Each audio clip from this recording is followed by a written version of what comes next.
Greetings, everyone. DFG here, Gideon's Flight. Hey, guys, I just want to take a minute, and I guess this is what I would call a public service announcement, to, the people, the young people in particular who are making a conscious decision to protest, as well as those who are making a conscious decision to protest in the name of creating, chaos with no end game and out without any kind of educated critical thinking, thinking or thought around what type of protesting that's happening right now. And what I mean by that, you follow me? We have a right to stand together and resist any kind of tyranny. Any kind of tyranny.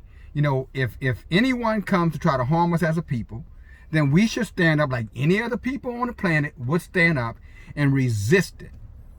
But with that being said, some of the things that are happening right now, I'm going to make it clear to you guys, is that it is absolutely detrimental to us all as a nation of people. I'm talking about Hebrew Israelites, and I'm talking about the Spanish ones, and I'm talking about the so-called Negro, okay, from Negro land. If you don't know what I'm talking about, don't worry about it. Maybe it's not for you.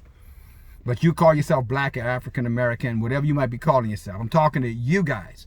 I'm saying to you guys that, when you go out and you protest and you take a stand against the injustice that has happened time and time again in this nation against the people, I am proud of you. I stand with you. I would give my own life for you. But on the other hand, I'm not even going to say but. On the other hand, if you're out there crashing into stores to get tennis shoes and organizing yourself to go break into stores, for tennis shoes and televisions and all that kind of stupid crap. No, I'm not willing to put my life and my family's life on the line for your inability to understand what you're creating for the rest of the people.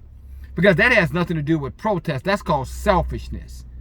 What you're doing is you're exploiting a genuine cause, a genuine fight for self-gain.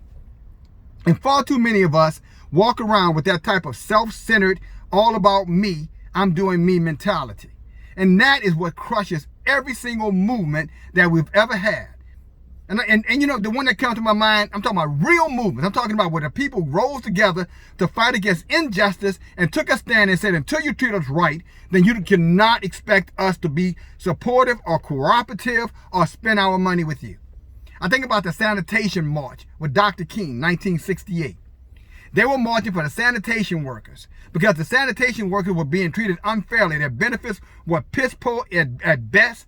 Men were dying in the back of those garbage compactors and falling and fainting out there in the heat, and they were not getting any kind of benefits or any kind of medical aid care that made sense for the type of dangerous work they were doing.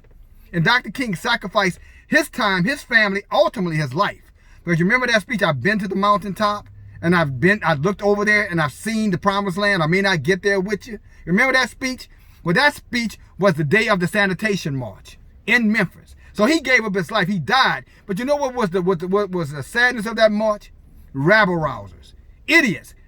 Probably agents got into that march, and what they did is started crashing windows, started throwing rocks and bricks at police officers, and ultimately Dr. King was blamed for leading a violent protest. The man who was the epitome of nonviolence got accused of leading a violent protest, which he had nothing to do with. And that's what I'm saying to you guys right now. The shit that you're doing, some of you guys, has nothing to do with George Floyd's death. You ought to be ashamed of yourself. You're making his name, you're pissing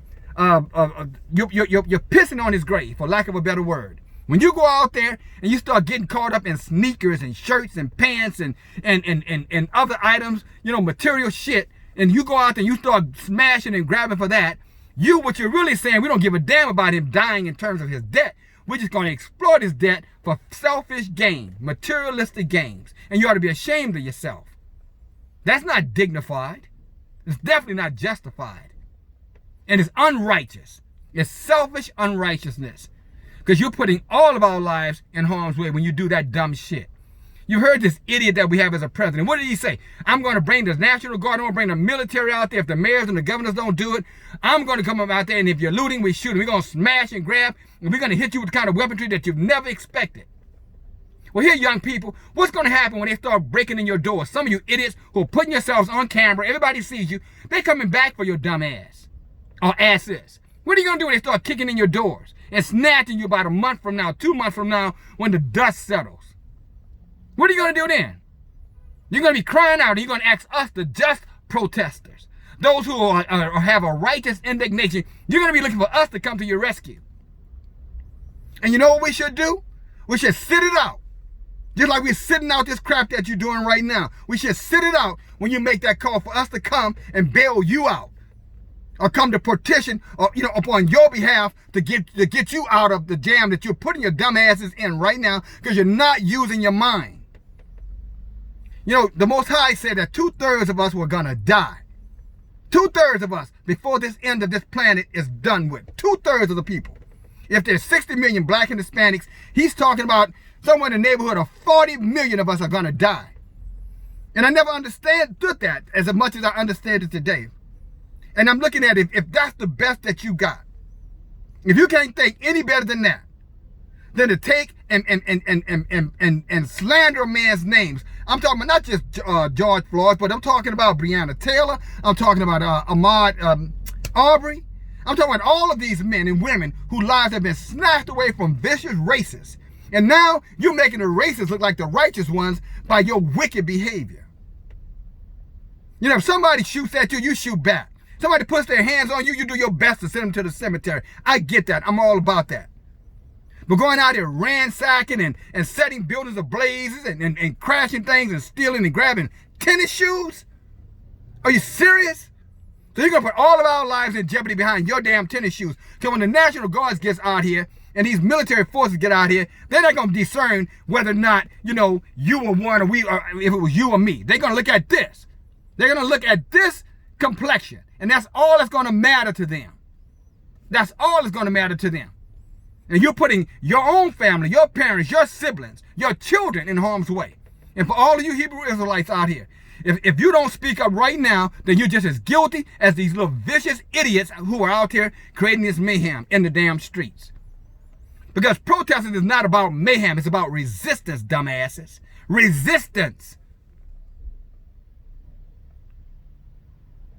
Please wake the hell up and sit your asses down if you can't go out there and do it the way that it's done to make a difference.